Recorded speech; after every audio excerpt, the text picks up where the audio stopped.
वित्तीय जागरूकता के तहत वित्तीय समायोजन योजना के अपेक्षित परिणामों पर पंजाब नेशनल बैंक के मुख्य महाप्रबंधक ललित तनेजा ने अपेक्षित परिणामों पर जताई संतोष। बरसात के मौसम में पेट रोग से संबंधित बीमारियों का बढ़ना एक गंभीर चिंता का सबब।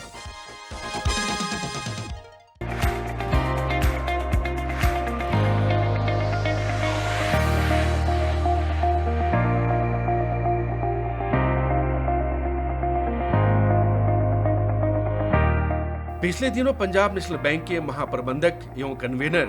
ललित तनेजा ने हरियाणा में वित्तीय समायोजन योजना और वित्तीय जागरूकता के तहत पिछले 3 महीने के जीपी स्तर के अभियान की सफलता पर संतोष व्यक्त करते हुए कहा कि फाइनेंशियल इंक्लूजन स्कीम से लाभान्वित होने वाले लोगों को अब फाइनेंशियल अवेयर भी रहना होगा। सैचुरेशन प्रोग्राम जो government of India department of financial services ने शुरू किया है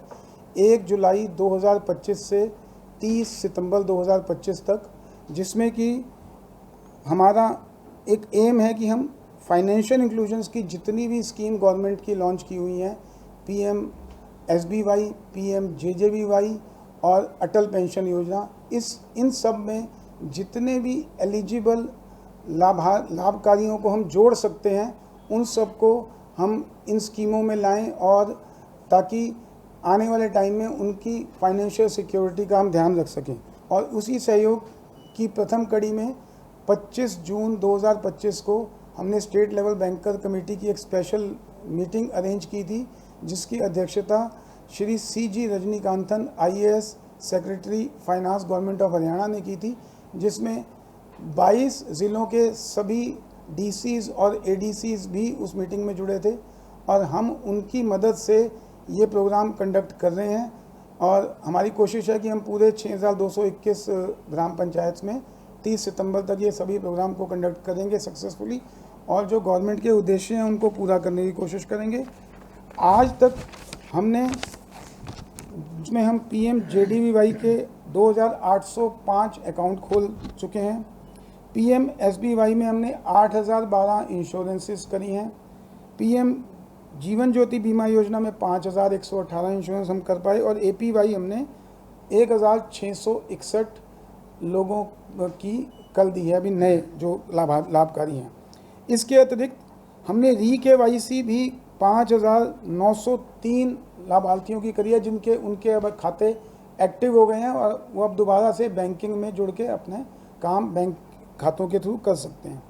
ललित तनेजा ने अपने संबोधन में कहा कि फाइनेंशियल इंक्लूजन स्कीम के तहत लाभार्थियों को बैंकों द्वारा फाइनेंशियल अवेयरनेस कैंपेन में बढ़ चढ़कर हिस्सा लेने की आवश्यकता है, जिससे फ्रॉड से बचा जा सके। डिजिटल फ्रॉड्स जो आजकल हो रहे हैं, साइबर सिक्योरिटी के जितने भी हम प्रिकॉशंस ले सकते हैं, उनके लिए भी हम इन कैंप्स में पब्लिक को जानकारी देते हैं, ताकि आने वाले समय में ये डिजिटल फ्रॉड्स और साइबर क्राइम्स कम से कम हो और जो जनरल पब्लिक है उसको नुकसान ना हो। ये जो कैंप हम लगा रहे हैं, हमारा उद्देश्य है कि इससे सोशल सिक्योरिटी कवरेज बढ़े और हमारे भारत का, हमारे हरियाणा राज्य का हर एक एलिजिबल जो नागरिक है उसको ये सोशल सिक्योरिटी कवरेज मिल पाए। हमें कोई भी अनजानी फ़ोन कॉल को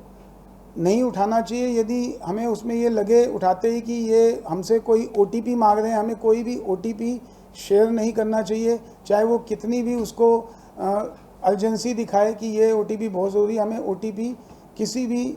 फ़ोन पे शेयर नहीं करना चाहिए, क्योंकि ज़्यादातर फ्रॉड जो होते हैं, डिजिटल फ्रॉड, वो हमारे ओटीपी शेयर करने से ही होते हैं। इसके अलावा हमें अपने पासवर्ड सुरक्षित रखने चाहिए, कोशिश करनी चाहिए कि उनको अपनी मेमोराइज़ करें, उसको किसी भी जगह पे अपने फ़ोन में सेव करके ना रखें, क्योंकि यदि हम ऐसा करते हैं और फ़ोन हैक होते ही हमारे सारे पासवर्ड हैक हो सकते हैं। तो ये कुछ चीज़ें हैं जो हर एक नागरिक को ध्यान रखनी चाहिए डिजिटल फ्रॉड से बचने के लिए। विदित है कि पंजाब नेशनल बैंक की वित्तीय समायोजन योजना लाभार्थियों की वित्तीय जागरूकता पर केंद्रित है, जो 3 महीने तक हरियाणा के ग्राम पंचायत स्तर पर वित्तीय जागरूकता को बढ़ावा देने के लिए उद्देश्य से चलाया जा रहा है। जो पीएम जनधन योजना के अकाउंट हमने पहले खोले हैं, उनमें से काफ़ी अकाउंट आज इनएक्टिव हो गए हैं और उन इनएक्टिव अकाउंट्स को भी हमने री-KYC करके एक्टिव करने का एक मेजर उद्देश्य इन कैंप्स में रखा है। ये कैंप पूरे ऑल ओवर इंडिया बेसिस पे 2,70,000 ग्राम पंचायतों में और अर्बन लोकल बॉडीज़ में कंडक्ट किए जाएंगे, जिसमें से हमारे हरियाणा में 6,221 ग्राम पंचायत हैं जहां पर हम ये प्रोग्राम कंडक्ट करेंगे और आज तक हम 799 प्रोग्राम कंडक्ट ऑलरेडी 1 जुलाई से 11 जुलाई तक कर चुके हैं। इन प्रोग्राम्स, इन कैंप्स के अंदर हमने गवर्नमेंट मशीनरी का भी पूरा सहयोग लिया है और उसी सहयोग की प्रथम कड़ी में 25 जून 2025 को हमने स्टेट लेवल बैंकर कमेटी की एक स्पेशल मीटिंग अरेंज की थी, जिसकी अध्यक्षता Shri CG रजनीकांतन IAS secretary finance government of Haryana ने की थी, जिसमें 22 ज़िलों के सभी DCs और ADCs भी उस मीटिंग में जुड़े थे और हम उनकी मदद से ये प्रोग्राम कंडक्ट कर रहे हैं और हमारी कोशिश है कि हम पूरे 6,221 ग्राम पंचायत में 30 सितंबर तक ये सभी प्रोग्राम को कंडक्ट करेंगे सक्सेसफुली और जो गवर्नमेंट के उद्देश्य हैं उनको पूरा करने की कोशिश करेंगे।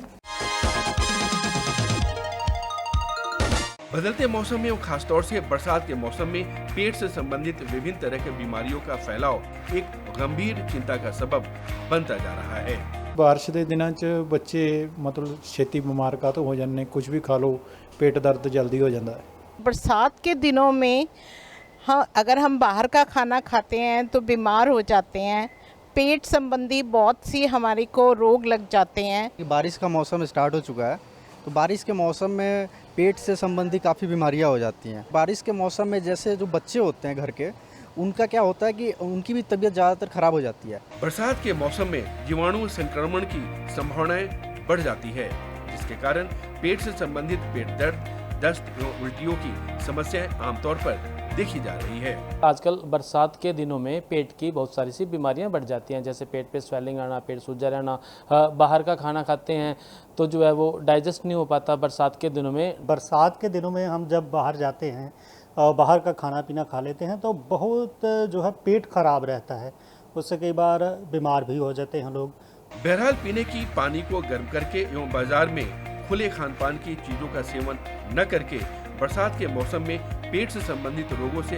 कुछ हद तक बचाव किया जा सकता है।